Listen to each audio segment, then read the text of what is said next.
ओम शांति। 24 मई 2021 बाबा की महावाक्य। मीठे बच्चे, तुमने रावण की मत पर बाप की ग्लानि की तो भारत कौड़ी तुल्य बना। अब उसे पहचान कर याद करो तो धनवान बन जाएंगे। प्रश्न: सीढ़ी के चित्र में कौन सा वंडरफुल राज समाया हुआ है? उत्तर: आधा कल्प है भक्ति की डांस और आधा कल्प है ज्ञान की डांस। जब भक्ति की डांस होती है तो ज्ञान की नहीं, और जब ज्ञान की होती है तो भक्ति की नहीं। आधा कल्प रावण की प्रालब्ध चलती और आधा कल्प तुम बच्चे प्रालब्ध भोगते हो। यह गुह्य राज सीढ़ी के चित्र में समाया हुआ है। गीत। ओम नमो शिवाय। ओम शांति।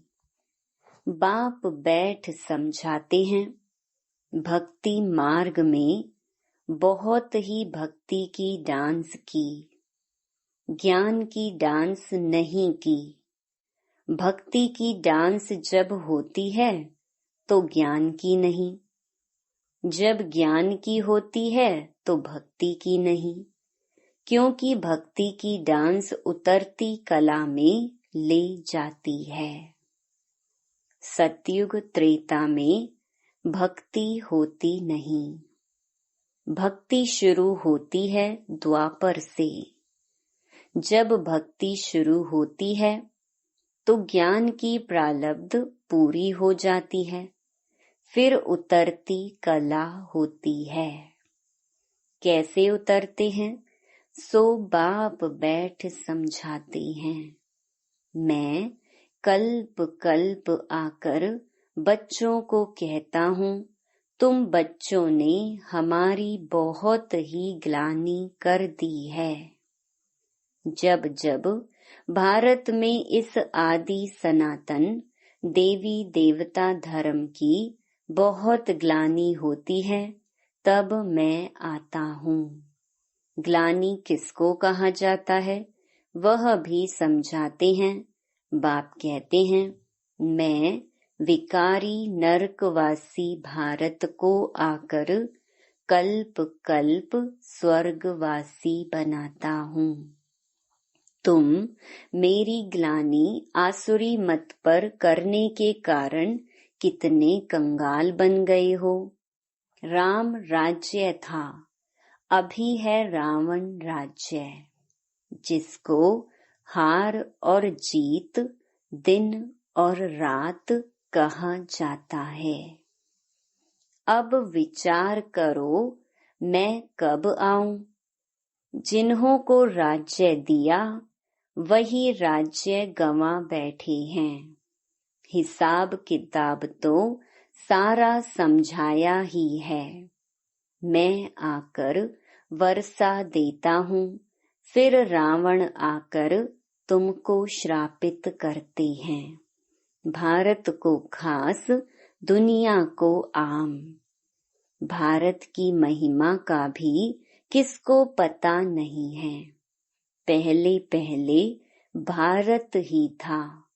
कब था, कैसे था, कौन राज्य करते थे, किसको भी कुछ पता नहीं है। कुछ भी समझते नहीं हैं। जो देवता थे, शक्ल मनुष्य की, सीरत देवताओं की थी। अब सूरत भल मनुष्य की है, सीरत आसुरी है। जिसको समझाते हैं वह समझते नहीं हैं, क्योंकि पारलौकिक बाप को ही नहीं जानते। और ही बैठ गाली देते हैं। बाप की ग्लानि करते करते बिल्कुल ही कौड़ी तुल्य बन गई हैं। भारत का डाउनफॉल हो गया है। ऐसी हालत जब होती है, बाप कहते हैं तब मैं आता हूँ। अभी तुम बच्चों को सम्मुख समझा रहा हूँ। कल्प पहले भी ऐसे ही समझाया था। यह दैवी संप्रदाय की स्थापना हो रही है। मनुष्य से देवता बन रहे हैं। मनुष्यों को यह पता ही नहीं है कि बाप कब आते हैं।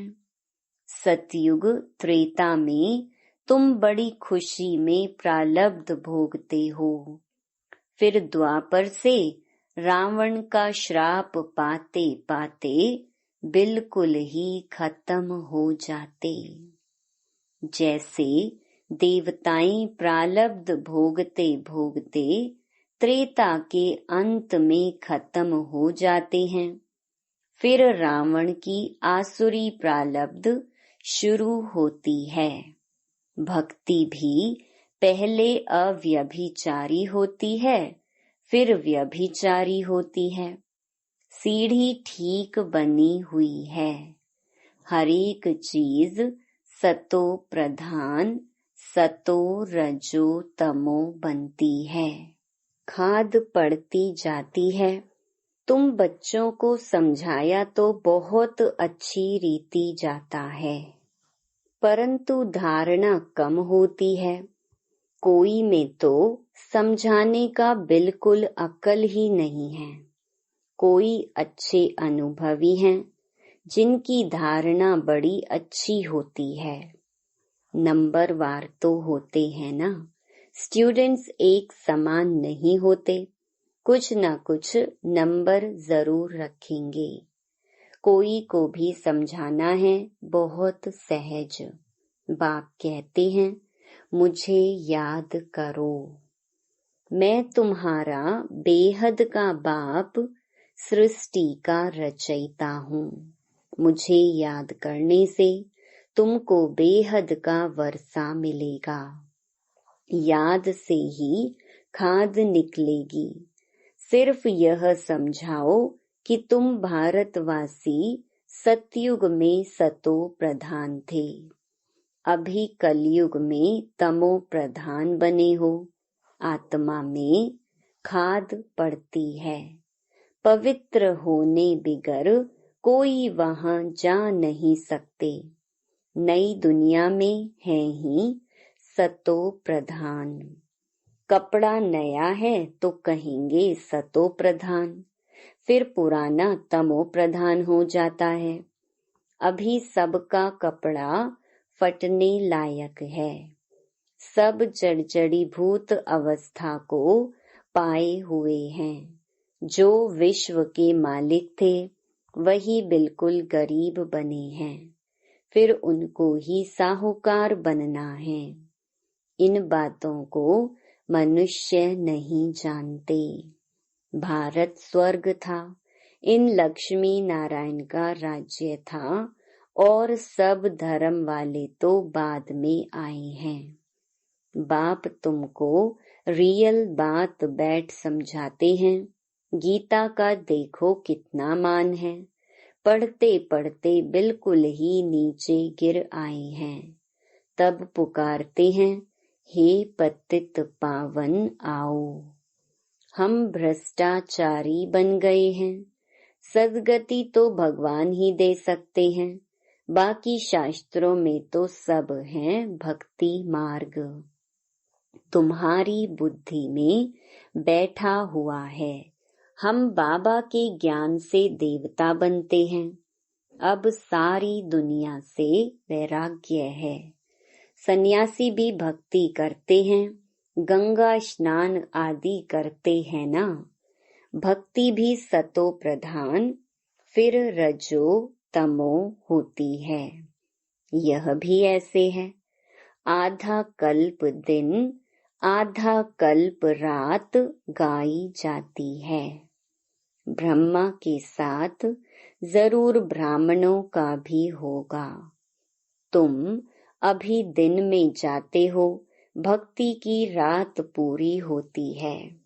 भक्ति में तो बहुत दुख है, उनको रात कहा जाता है। अंधेरे में धक्के खाते रहते हैं भगवान से मिलने के लिए। भक्ति मार्ग में सद्गति देने वाला कोई होता नहीं।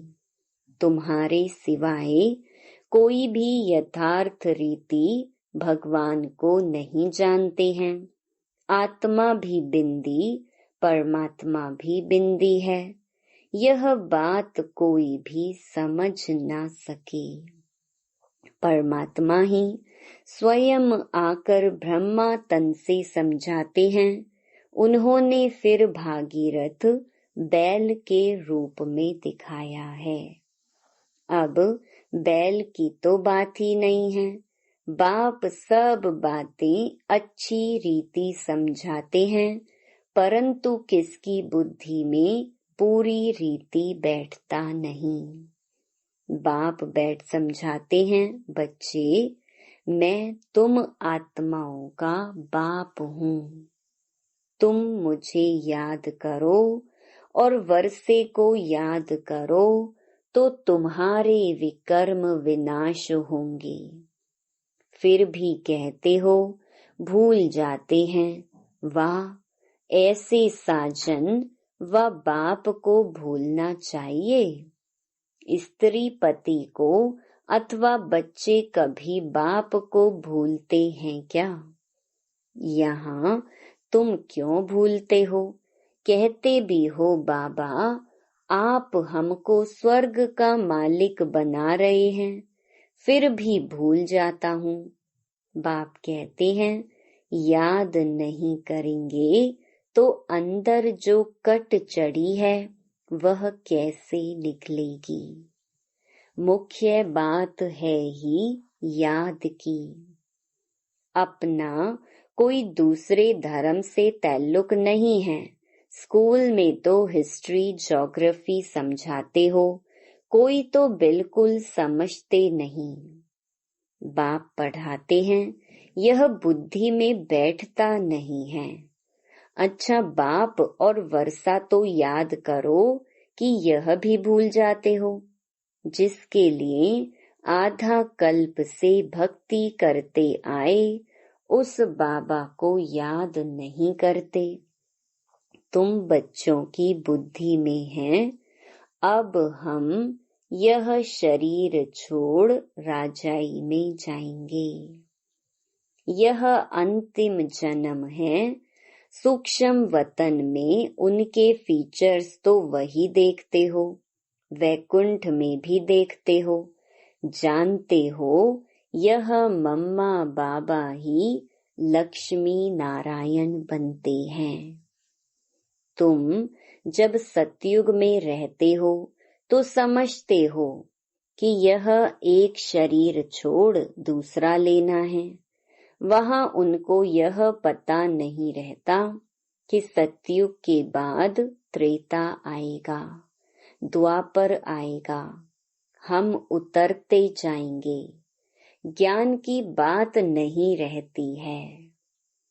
पुनर्जन्म लेते रहते हैं। वहां आत्म अभिमानी रहते हैं, फिर आत्म अभिमानी से देह अभिमानी बन जाते हैं। यह नॉलेज सिर्फ तुम ब्राह्मणों को है और कोई के पास नहीं है। यह ज्ञान ज्ञानेश्वर, जो ज्ञान का सागर बाप है, वही सुनाते हैं। जरूर ब्रह्मा के बच्चे ब्राह्मणों को ही सुनाएंगे। ब्रह्मा के बच्चे हैं ब्राह्मण संप्रदाय। रात दिन का फर्क है। तुम पुरुषार्थ कर संपूर्ण गुणवान बनते हो। संपूर्ण निर्विकारी गृहस्थ व्यवहार में रहते भी तुम बाप को याद करो। कर्म तो करना ही है। बुद्धि का योग बाप के साथ लगा रहे। कर्म भल कोई भी करो, बढ़ई का काम करो व राजाई का करो। राजा जनक का भी गायन है ना। राजाई करते रहो परंतु बुद्धि का योग बाप के साथ लगाओ तो वर्षा मिल जाएगा।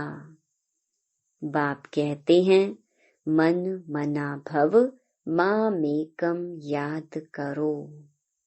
शिव बाबा कहते हैं सिर्फ शिव कहने से ही लिंग याद आएगा और तो सबके शरीर का नाम लिया जाता है, पार्ट शरीर से बजाते हैं। अभी तुमको आत्म अभिमानी बनाया जाता है जो आधा कल्प चलता है। इस समय सभी हैं देह अभिमान में, वहां आत्म अभिमानी होंगे यथा राजा रानी तथा प्रजा। आयु तो सबकी बड़ी होती है, यहाँ सबकी आयु कम है। तो बाप सम्मुख बैठ बच्चों को कितना अच्छी रीति समझाते हैं। हे आत्माओं, क्योंकि आत्मा ज्ञान लेती है, धारणा आत्मा में होती है। बाबा को शरीर तो है नहीं, आत्मा में सारा ज्ञान है। आत्मा भी स्टार है, बाबा भी स्टार है। वह पुनर्जन्म नहीं लेते हैं, आत्माएं पुनर्जन्म लेती हैं।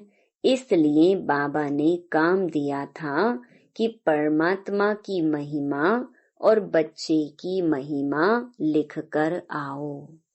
दोनों ही अलग अलग हैं। श्री कृष्ण की अलग महिमा है, वह साकार वह निराकार। इतना गुणवान किसने बनाया? जरूर कहेंगे परमात्मा ने बनाया। इस समय तुम ईश्वरीय संप्रदाय हो। तुमको बाप सिखला रहे हैं, पीछे फिर प्रारब्ध भोगते हैं। सतयुग में तो कोई नहीं सिखलाएंगे, भक्ति मार्ग की सामग्री ही खत्म हो जाती है। इस दुनिया से वैराग्य भी चाहिए, अर्थात देह सहित देह के सब संबंध छोड़ अपने को अशरीरी आत्मा समझना है। नंगे आए थे, नंगे जाना है।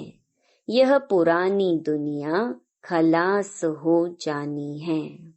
हम सब नई दुनिया में जाने वाले हैं, बस यह याद की मेहनत करते रहो। इसमें ही फेल होते हैं, याद करते नहीं हैं। जो भी समझने के लिए आते हैं उनको भी यही समझाना है। शिव बाबा ब्रह्मा द्वारा कहते हैं कि मुझे याद करो तो याद से तुम्हारी खाद निकल जाएगी। तुम विष्णुपुरी के मालिक बन जाएंगे।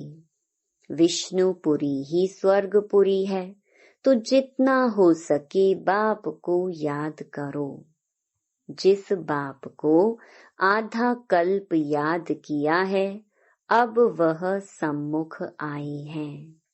कहते हैं मुझे याद करो, उनको कोई भी जानते नहीं। खुद ही आकर अपना परिचय देते हैं, मैं जो हूँ जैसा हूँ ऐसा कोई विरला जानते और निश्चय करते हैं। निश्चय कर लेते हैं तो पुरुषार्थ कर वर्षा पा लेते हैं।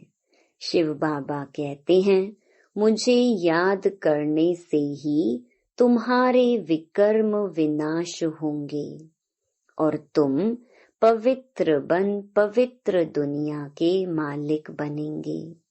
विकर्म कोई भी नहीं करना है। अच्छा, मीठे मीठे सिकिलधे बच्चों प्रति माता पिता बाप दादा का याद प्यार और गुड मॉर्निंग। रूहानी बाप की रूहानी बच्चों को नमस्ते। धारणा के लिए मुख्य सार। पहला, पुरुषार्थ कर संपूर्ण गुणवान बनना है। कर्म कोई भी हो, लेकिन बाप की याद में रहकर करना है। कोई भी विकर्म नहीं करना है। दूसरा, यह पुराना कपड़ा शरीर जड़जड़ी भूत है, इससे ममत्व निकाल देना है। आत्मा को सतो प्रधान बनाने का पूरा पूरा पुरुषार्थ करना है। वरदान, करना और कहना, इन दो को समान बनाकर क्वालिटी की सेवा करने वाले सच्चे सेवाधारी भव। सदा अटेंशन रहे कि पहले करना है, फिर कहना है। कहना सहज होता है, करने में मेहनत है। मेहनत का फल अच्छा होता है। लेकिन यदि दूसरों को कहते हो, स्वयं करते नहीं, तो सर्विस के साथ साथ डिससर्विस भी प्रत्यक्ष होती है। जैसे अमृत के बीच विष की एक बूंद भी पड़ने से सारा अमृत विष बन जाता है। ऐसे कितनी भी सर्विस करो, लेकिन एक छोटी सी गलती सर्विस को समाप्त कर देती है। इसलिए पहले अपने ऊपर अटेंशन दो, तब कहेंगे सच्चे सेवाधारी। स्लोगन, अनेकता में एकता लाना, बिगड़ी को बनाना, यह सबसे बड़ी विशेषता है। मातेश्वरी जी के अनमोल महावाक्य। चढ़ती कला और गिरती कला की मुख्य जड़ क्या है? बहुत मनुष्य यह प्रश्न पूछते हैं कि जब इतना पुरुषार्थ कर जीवन मुक्ति पद को पाते हैं, तो फिर वहाँ क्या कारण बनता जो हम नीचे गिरते हैं? भल हम कहते हैं कि यह हार और जीत का खेल है, इसमें चढ़ती कला और उतरती कला होने का भी कोई कारण जरूर है, जिस कारण के आधार पर यह खेल चलता है। जैसे पुरुषार्थ से हम चढ़ रहे हैं, वैसे गिरने का भी कारण जरूर है। अब कारण भी कोई बड़ा नहीं है, जरा सी भूल है। जैसे परमात्मा कहता है, मुझे याद करो तो मैं तुमको मुक्ति, जीवन मुक्ति पद दूंगा। वैसे ही जब बॉडी कॉन्शियस हो, परमात्मा को भूलते हैं तो गिरते हैं, फिर वाम मार्ग में चले जाते हैं, फिर 5 विकारों में फंसने से दुख उठाते हैं। तो यह हुआ अपना दोष, ना कि रचता का दोष है। जो लोग कहते हैं दुख सुख परमात्मा ही देता है, यह कहना बिल्कुल रॉन्ग है। बाबा सुख रचता है, ना कि दुख रचता। बाकी हम श्रेष्ठ कर्म से सुख उठाते हैं और भ्रष्ट कर्म से दुख भोगते हैं। बाकी अच्छे कर्म का फल और बुरे कर्मों का दंड परमात्मा द्वारा अवश्य मिलता है। परंतु ऐसे नहीं कहेंगे कि सुख दुख दोनों परमात्मा देता है। नहीं, परमात्मा तो चढ़ती कला में हमारे साथ है, बाकी गिराने वाली माया है। कॉमन रीति में भी कोई साथ अथवा मदद लेते हैं सुख के लिए। बाकी दुख उठाने के लिए कोई किसका साथ नहीं लेते। बाकी तो जैसा जैसा कर्म वैसा वैसा फल की रिजल्ट। तो इस ड्रामा के अंदर दुख सुख का खेल अपने कर्मों के ऊपर बना हुआ है, परंतु तुच्छ बुद्धि मनुष्य इस राज को नहीं जानते। अच्छा, ओम शांति।